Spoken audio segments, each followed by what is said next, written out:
We interrupt our program to bring you this important message.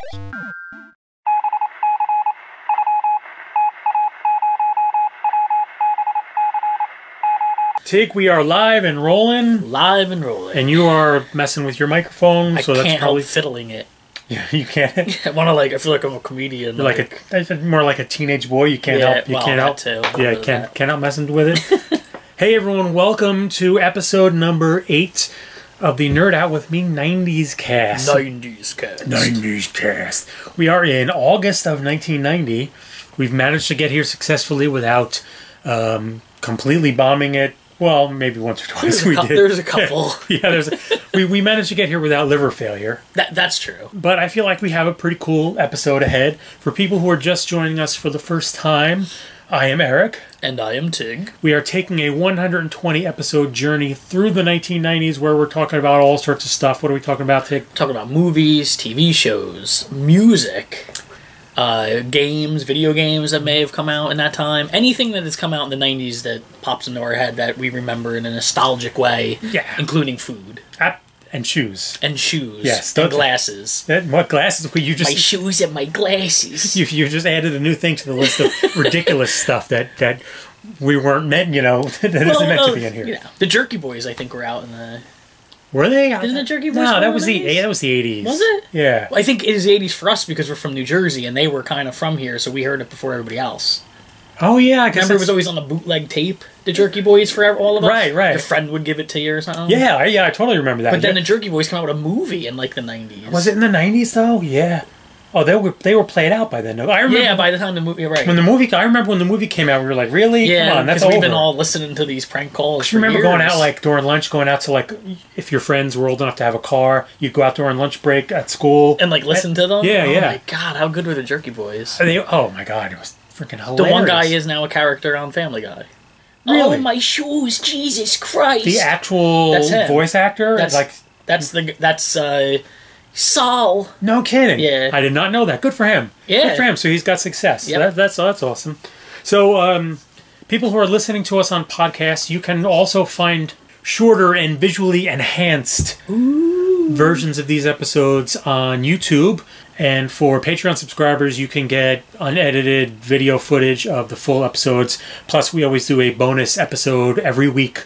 Usually anywhere from 15 minutes to about a half an hour long mini bonus episode for you folks. So just find us on Patreon and you'll get details on that. I'm kind of sick of doing the spiel. I don't know. At what point do we stop having to do that, just out of curiosity? At what point into all of them do we just say, hey, it's Tig Eric? I don't. You know what? I can't stand doing it ever. But when you listen to podcasts, every legitimate podcast says it in the beginning.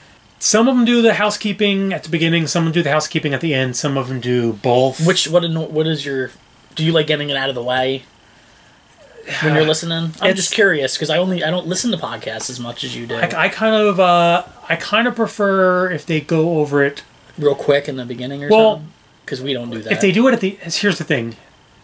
If they do it at the end, I turn it off before the end of the episode. So you don't listen. And I don't want that to happen because I don't want that to happen with us because when I previously did a podcast, what I would sometimes do is after the closing music, I would secretly put outtakes and humorous things at the end.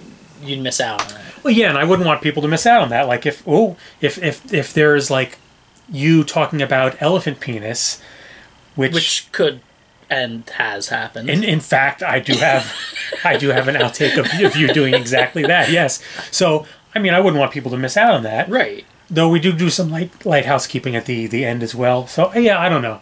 I think it is probably better to just get it out in the beginning. Yeah. And if people want to skip it, that's fine. Yeah, you can always fast forward, I guess. I would say, but we tend to banter in between anyway because we have this really horrible style of just going on and on. So this week's episode, of course, each month, I guess the whole point is each month we're talking about things that were out or happening that month. Yes, it's all about specific to that month. Right. So August of 1990, there was a whole bunch of decent movies for the time that came out. We are choosing one to talk about, and that is going to be Young Guns 2. That was a great movie. I loved it when it came out. Yeah, but that so we're going to talk about Young Guns 2. In our second segment, we're going to talk about two seminal records that came out in August of 1990. Ritual de lo Habitual by Jane's Addiction. One of my fave. And Facelift from Alice in Chains. Another favorite. Yeah, fantastic stuff. And in our last segment, we're going to talk about the release of Spider-Man #1, a comic by Todd McFarlane, which at the time that it came out was the biggest selling comic of all time. And that's crazy. It was a big, huge deal. He was a big deal. He was a giant deal. Yeah. And that era of comics was kind of a big deal. And we're going to get into that.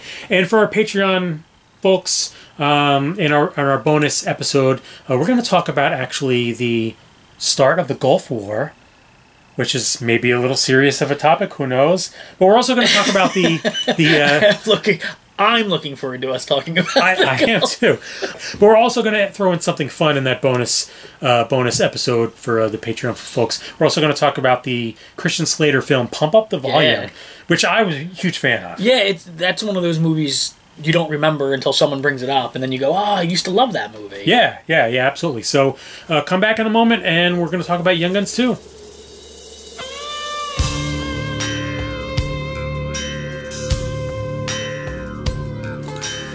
All right, well, I was about to say welcome back, and then I realized you're doing what you do so often. Oh. You are chewing your way into the Cheez-Its, into baby. the segment. I do love me some Cheez-Its. Would you like a Cheez-It? No, thank you. I do. Oh, jeez. Oh, God. Right on the laptop. Oh, boy. So you listeners can't see this, but the people watching on video can. Tig just knocked a beer over onto his laptop. So we're back. We're still here. Well, boy, that was all right then. Jesus, Eric. While you get that cleaned up, I will inform people about what we're talking about. We're gonna. April 1990, Young Guns 2: Blaze of Glory came out. This is, of course, the sequel to 1988's Young Guns, which was sort of a modern and hip Western that came out during a time when Westerns really weren't that popular anymore. Young Guns 2 was directed by Jeff Murphy. And here's one that you will enjoy, Tig. Do you know what Jeff Murphy went on to be or to do?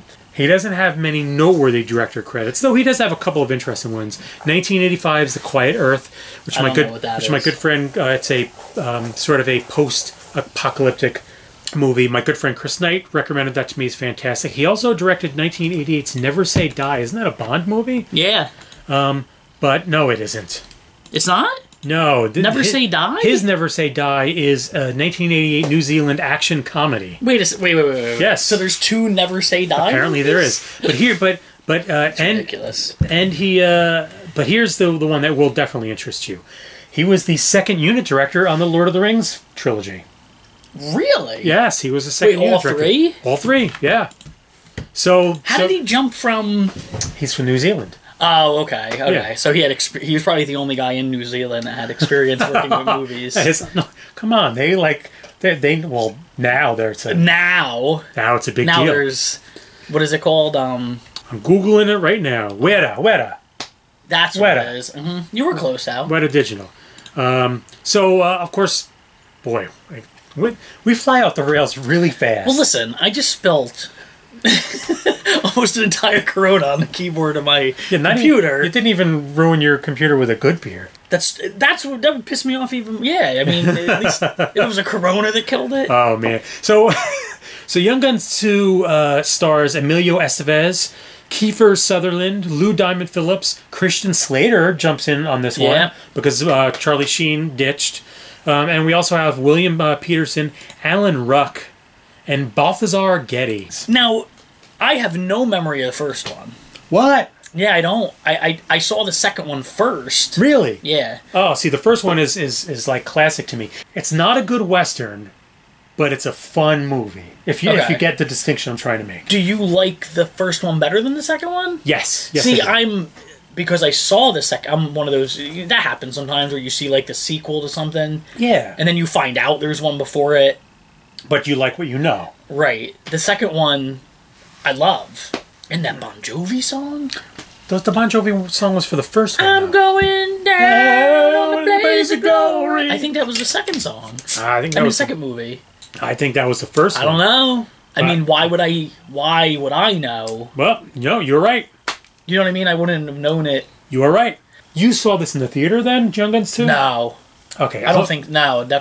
I saw it on like HBO or something. I like the tagline, "The West just got wilder." Oh, Shantae. See, I remember the first because I didn't like Westerns at the time. Now I'm a big fan of Westerns. Good Westerns. Yeah, good Westerns. And for people who are probably wondering, well, what do you mean by good Westerns? Because that can mean anything. Wow. I will say that my favorite Western of all time is Once Upon a Time in the West. So I think that qualifies by any measure as a pretty good Western. Young Guns, I loved because it appealed to like my young rebellious self. Emilio Estevez was like a rebellious badass. His Billy the Kid is to me Billy the Kid. Right. Even though Billy the Kid probably wasn't anything like that. No. He definitely didn't look like that. No. Well, no, he didn't. I mean, you know. There was I loved the movie. I loved how brutal he was in it. He was like shooting down people for no reason, like taunting people in order to have an excuse to kill them. He was sort of doing like GTA stuff before the GTA games came out, right?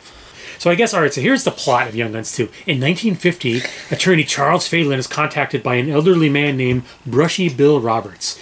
Brushy Bill tells him that he's dying and wants to receive a pardon that he was promised 70 years before by the governor of New Mexico, claiming he is really William H. Bonney, a.k.a. Billy the Kid, whom everyone knows to have been shot and killed by Pat Garrett in 1881. Right? Because didn't he die in the first movie? Yeah. But in real lore, Brushy Bill is the guy who claimed he was Billy the Kid, in real life. Oh, okay. He was this guy who claimed he was actually Billy the Kid. Gotcha. Okay, so this is a flashback. See, I don't have a great recollection of this movie. Let's get right to the end. Let's spoil it. The epilogue reveals that... No, I'm not going to do that. I won't do that. I wonder if there are Young Guns 2 fans out there. See, I don't know a lot of Young Guns 2 fans. All the people I know are Young Guns fans. I think... I'm a Young Guns 2 fan over Young Guns 1 just simply because I saw it first. I know, that's what I mean. That's what I'm saying. You are unusual to me. But I didn't know. You are so unusual. Yeah. That's Young Guns 2. Yeah, Young Guns. It's a good segue into Westerns and such. So, come back in a moment and we're going to talk about 2 seminal records that came out in August 1990 from Jane's Addiction and Alice in Chains. Addiction. Señores y señoras, nosotros tenemos más influencia con sus hijos que tú tienes, pero los queremos. Creado y regado de Los Ángeles, Juana's Addiction. All right, we are back. It seems as if Tig's laptop is working, right? Let's see. Like you're typing, it's all fine, right? It's all good? Let's see. Yep. It's working. It's working. Fantastic. So Tig, I'm really excited about this segment. We have not so far in this series done a ton of music stuff, but as you know, music is a huge, huge part of my life. Anyone who knows me, there's a lot of people who know me that they primarily associate me with music. Do. More so than, I don't know what online folks associate with me with at this point. But the people... This is still one of my favorite bands, which to me is super flattering and gratifying because music is so important to me. Right. The idea that I gave something... You gave joy to somebody. That I pointed somebody towards something. Everybody has... I don't say everybody, but I've always had that one friend who was that guy who would give you music. Right. There was like this my friend Joe in high school was the... he would get me like this is a bootleg thing of Pearl Jam or something. You never heard this before. Jane's Addiction, Ritual de lo Habitual, and Alice in Chains Facelift. 2 absolutely seminal records. I want to start with Jane's. That's fine. As you know, huge for me. My top 5 favorite bands of all time. Yeah. I still remember the first time I heard Jane's Addiction. Did we talk about this before? I think me, you, and Bootsy talked about Jane's Addiction. Oh, is that for a music episode? For music that never aired yet because we don't know what to do with it. Yeah, because we don't have how to present it with the music. Right. So anyway, I still remember the first time I heard Jane's Addiction. It was Ted Just Admit It from Nothing Shocking. And I was walking into this house, and Ted Just Admit It was blaring. And it was right at that point of the song where it's just the explosion of the song, right? And Perry is shrieking, "Sex is violent. Sex is violent. Sex is violent." He's got that weird enunciation, and my mind was sort of blown because I'm like, this is the most subversive, strange. Like, what is this guy doing? What is he talking about? And I was instantly intrigued not only by the strange structure of the music and the out of this world subject matter and this guy's ungodly voice, but the guitar as well. You know, I'm really big into like big sonic guitar stuff, and Dave Navarro's guitar in these records is you know, expansive. It sounds like it's coming from the bottom of a canyon. I love it. So Ritual, when Ritual came out, everyone knows Ritual de la Habitual because of Been Caught Stealing. Right, which is actually my least favorite song. It doesn't sound like anything off anything I listen to of them. Yeah, right? It is the odd man out on this record. How did that song even fit into any other song they ever made? Here's the thing with it's very Porno for Pyros. Yeah, it really is. Yeah, it really is. The thing with Ritual that I think is really interesting, and even to an extent, nothing shocking, like Jane's Addiction pretty much wrote their entire catalog within the first year or so that they were together. Okay. And most of the material on Ritual was already written when they were recording Nothing Shocking. And most of the Nothing Shocking stuff had already been written before. They had been doing this stuff for years, with only a couple of exceptions here and there.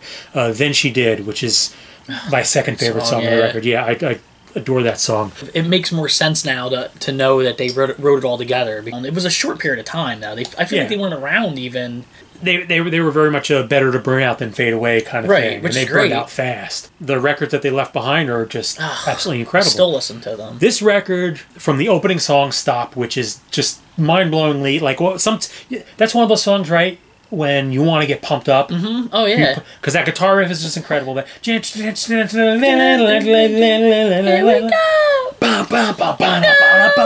Stephen Perkins' drums have always blown me away because he wasn't a traditional rock drummer. He had this tribal thing going on, definitely. Which just I loved. Mm-hmm. Absolutely loved. Go ahead. No, go ahead. I was going to say, you remember the controversy over the record cover? Oh, with the two women? Right. Just the twins with the nudity, the chests. When the record was first released, it had this painted cover that Perry Farrell had painted of him and two women, and they were all nude, laying together. And it's a painting, and it's very artistic. There's nothing vulgar about it, but at the time, it got pulled from record stores and all that. So then it got re-released with the First Amendment cover, right?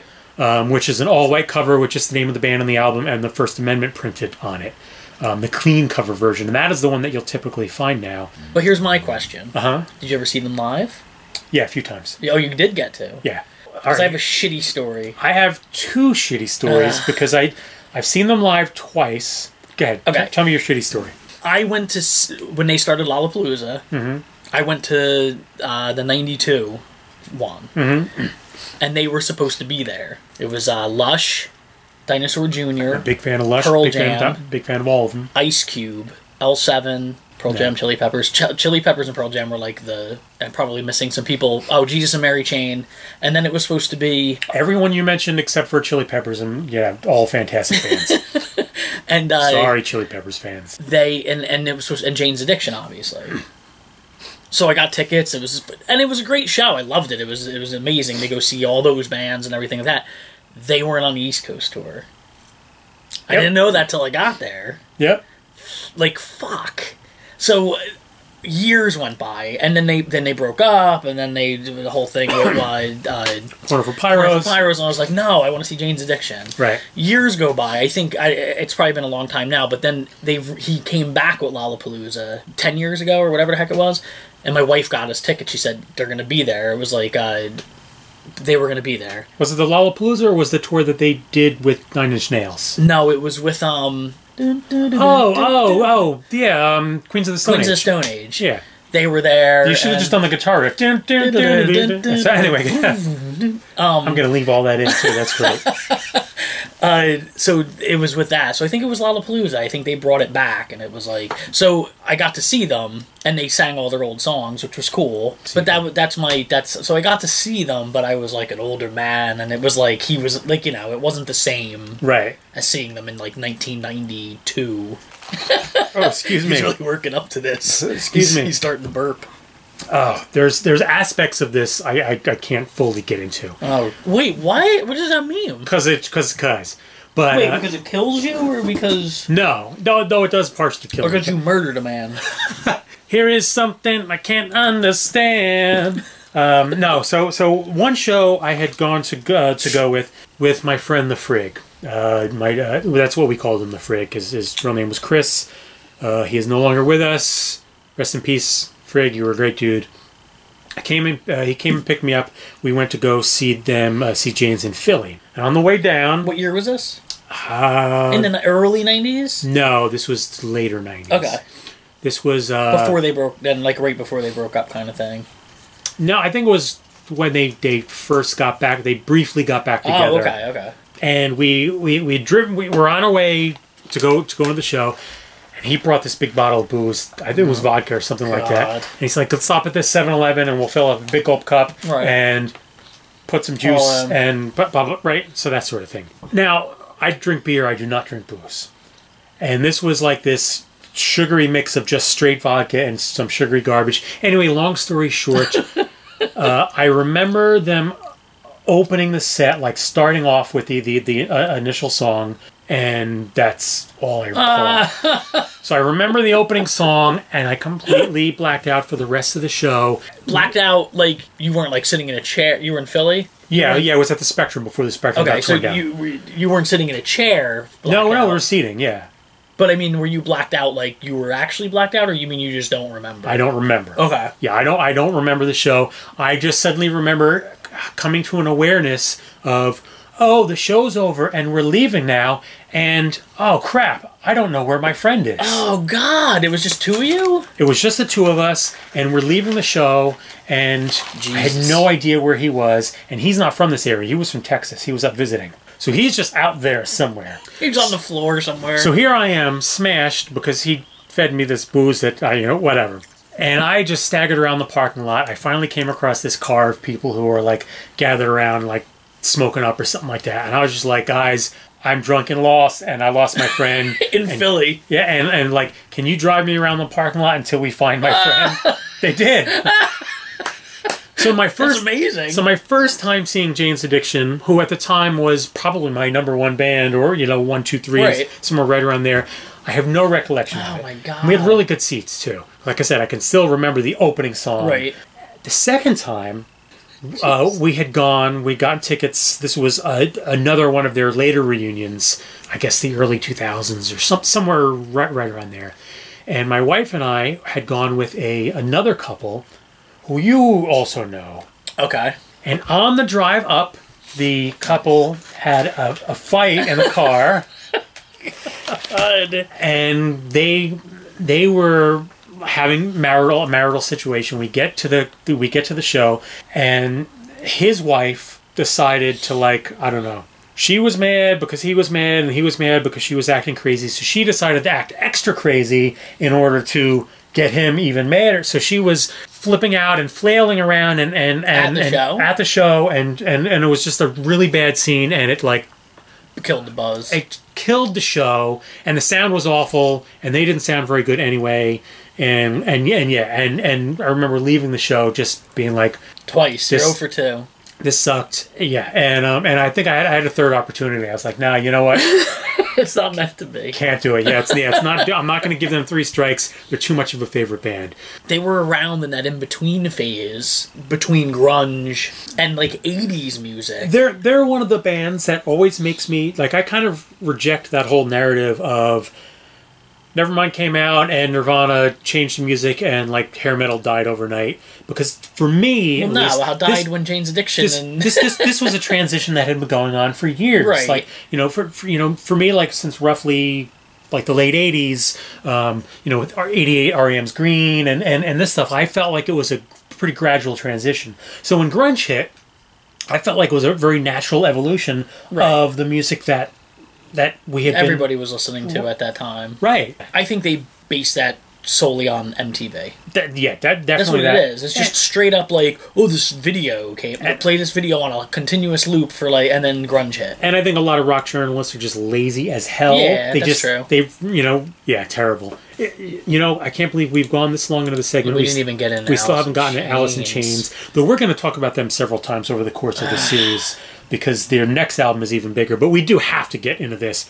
Because do you remember the first time you saw the video for Man in a Box? I'm the man in the box. Wow. Oh, God, when Jesus' eyes all sewn together. Oh, yeah. Yeah, it was horrifying. I think I first saw it. I think they actually played it on Headbangers Ball. Yeah, rather than I 120 minutes.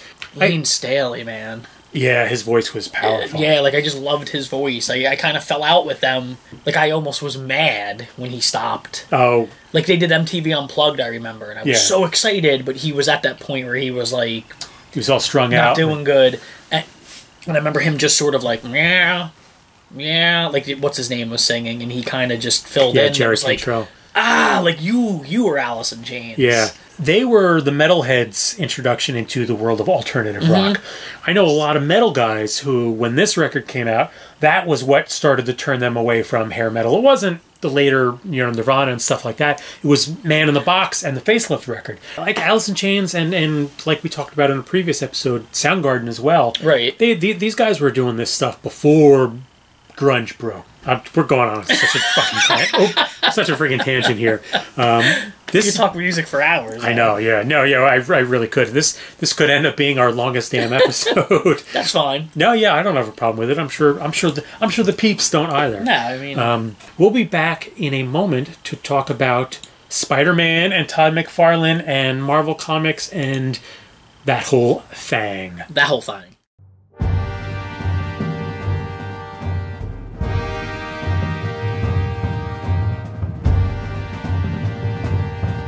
All right, we are back. After a very long segment talking tunes, which, geez, I could have done that for another hour or so.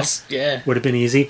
I think now we're going to talk about, in August of 1990, Spider-Man #1. Spider-Man #1. Spider-Man #1 came out. Obviously not #1. Why do they call it Spider-Man #1? It was Spider-Man #1. The Spider-Man that you think of as like the main Spider-Man comic is The Amazing Spider-Man. Right. This was just this Spider-Man. was when they changed it to just Spider-Man. Well, no, they didn't change it. This was a new... The Amazing Spider-Man was still coming out at the time. That was a separate comic. Is this where they changed it where it's like the 6-1 something? There's like the number... No.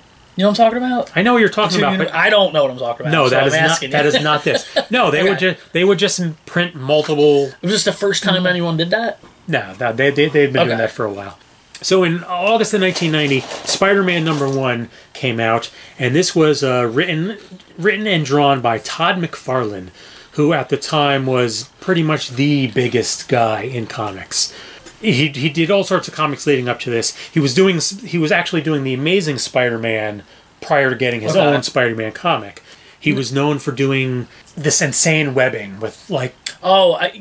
It's weird that you said that, because I just, saw that online. How his webbing had, it was, the strings together, but then there was, pieces wrapped around. He took so much time with the webbing. That was, one of his, things, I guess, that made him popular. Yeah, and he always had...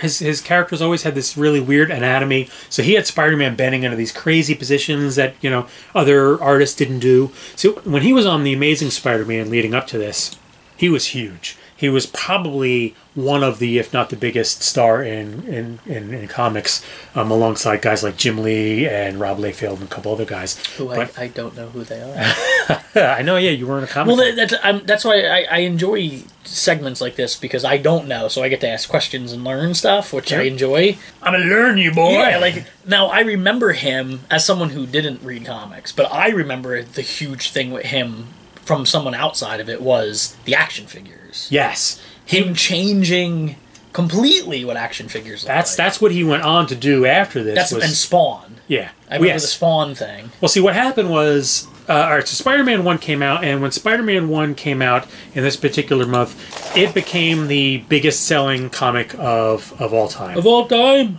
They basically gave him, what is it called? There's a word for that, like carte blanche on like doing basically whatever he wanted to do. Yeah, that was essentially it. He wanted to do his own stuff, and he got the offer because he was such a big star. So this first issue that he got sold 2.5 million copies. Jeez, which at the time was huge. Now forget it. Oh, it dwarfs that's like every comic in right. But in a back month. then, he kind of revived almost, I guess, the whole. To a point. I mean, he also helped him and his fellows also helped sort of kickstart what they call the speculator era, because comics got so big, but a lot of it was people, they got hot and everyone was rushing to comic shops and buying tons of copies. Like this Spider-Man #1, people were buying 5 and 6 copies and stashing away, thinking it's going to be worth money. But no, when a comic sells 2.5 million copies, it's never going to be worth money because there's 2.5 million of the damn things out there. It was insane. He his first storyline was Torment. Did he create Spawn? Yes, he went on. So that's his thing. Yes, after he did his run on Spider-Man, what happened at Marvel Comics and some of the other companies, Todd McFarlane and a couple other guys, Eric Larson and Jim Lee and Mark Silvestri and Rob Liefeld, they were all gigantic stars. Okay. And they were making buttloads of money. I mean, Rob Liefeld was in Levi's commercials. That's weird. It was ridiculous. And so these guys were like, we're the stars. We're the attraction, not the characters and stuff. Why should we be working for some other company on their characters and stuff? It became too big. Why shouldn't we be doing our own stuff? So they went and they formed their own company called Image Comics. Okay. And that's where Spawn, Todd McFarlane created Spawn, and Rob Liefeld created a whole bunch of really shitty comics that are better left not talked about. I was going to say, as a movie buff and someone who worked at the movie theater, I think when Spawn came out, I'm pretty sure. Martin Sheen was in that, right? Yeah, I think so. That bombed. I collected Spawn a little bit when it first started coming out. I do remember the action figures, though. I remember going to Suncoast Video. Right. And seeing these amazing, which to me at the time was the first time I ever saw anything like that. That's where most of his money comes from now, right? Is that because they're still going? McFarlane Figures still goes. He transitioned a lot into sports, so he does sports figures. Okay. And his sports figures, I got to admit, are fantastic. Yeah, just like you remember when those McFarlane figures first started to come out. Oh, yeah. They were incredible. Yeah, because think of a Star Wars action figure from the 80s. Like, think of what action figures were prior to They were plain and ordinary. ordinary. They didn't even look like they were anybody. meant to be played with. These were practically statues. Yeah. They were gorgeous. That's what I remember them for. Yeah. And I think McFarlane Figures ended up doing a lot of like movie figures, like horror movie figures. Yeah, they started doing a lot of horror movie, I remember. Yeah. Like I said, Suncoast Video, I remember you'd go in there and see like the new, they'd be all on the wall and they were expensive. But you remember his other big thing was that he paid millions of dollars for the Mark McGuire home run ball? Oh, really? Did he do that? Yeah, he paid millions for it. Crap now. Yeah, exactly. He ended up taking a bath on it. Yeah, this whole era of comics, the debut of Spider-Man #1, McFarlane's book, to me actually signifies the start of a bad era for comics. Because I think the not only did the quality of comics go down for a while, but I think the focus, like what people were concerned about, went to the wrong place. People became concerned about collectability, and it became like baseball cards. It became about collector's editions and special limited editions and all this sort of stuff. That did he start that, or did it just become that? I mean, he was one of the handful. He was aware of it. Not necessarily. No, okay. I'm not placing personal blame on him. Okay. But he is representative of that era. Okay. And now they call it like I said, the speculator era. Speculator meaning people buying comics in the hopes that it will eventually be worth money. Like they don't hold up story wise. You don't go back to those and read. No, they really don't. His art is amazing in a weird way, but he was never a very good writer, and his stories were never very good. Okay. And he seems like he helped comics, but he also maybe screwed it up too at the same time. He temporarily helped comics, but it was one of these like short-term gain, long-term problem kind of things. Him and again, not just him. It's all the guys who are part of that whole Image crew, and I don't want to knock him. Image they're a great publisher now. They do a lot of Image Comics, the company that he founded.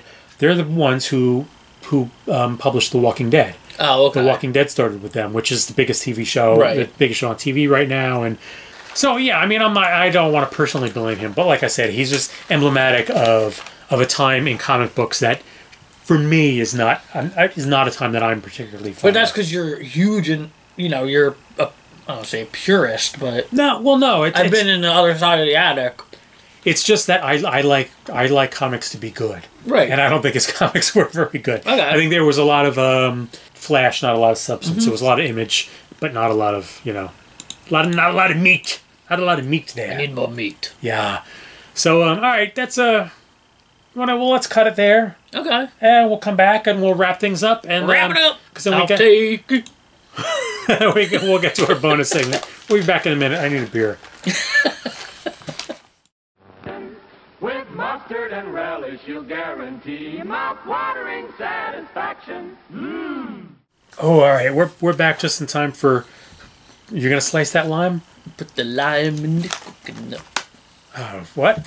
You never heard that song? I've heard it. I think. I know the reference. Drink it all up. You put the lime in the coconut. Drink it all up. Sounds bad. It's the 70s. It's like a Jimmy Buffett thing. Probably. So, all right, Tig. We wrapped up August. Augusta. I think August turned out very well. Well, we're going to let people in on a little secret. We are recording well ahead of time. As we are recording this right now, we haven't even announced that this is happening to the That's world true. yet. So we're what would you call it? Vaulting like everything, or yes, we're trying to get ahead because here's the deal.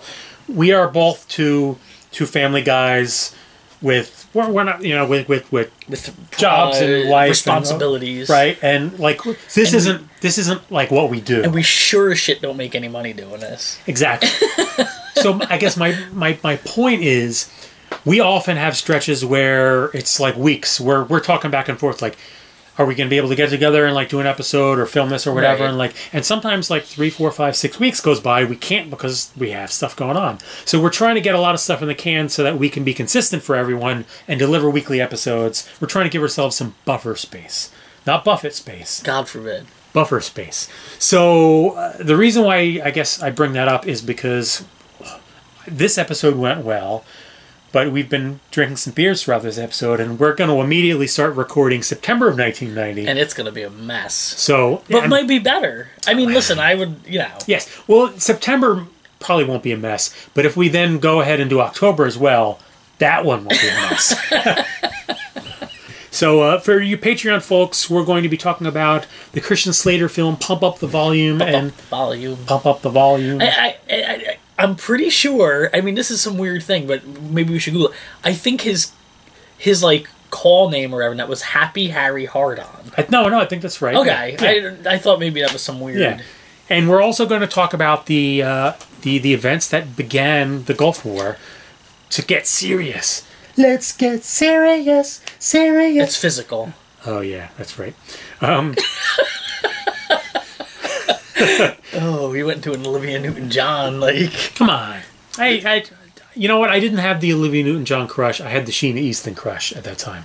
You know what? Yeah, all the housekeeping stuff. Find us on all the social media channels. Nerd Out With Me. Yep. Just type Nerd Out With Me. You'll find us on all the social media It'll channels. just pop up.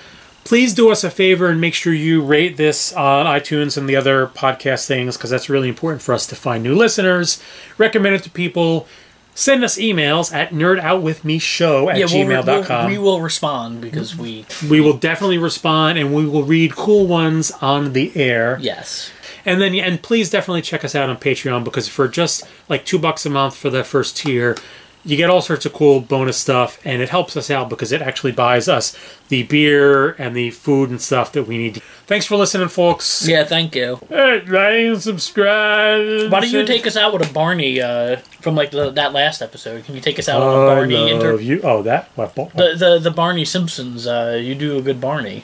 Oh, no. Come on. No. Be like, thanks, guys. I didn't even do a good one then. It was great. Hey, Homer. Yeah. Hey, Homer. Thanks for listening. Bye. We interrupt our program to bring you this important message.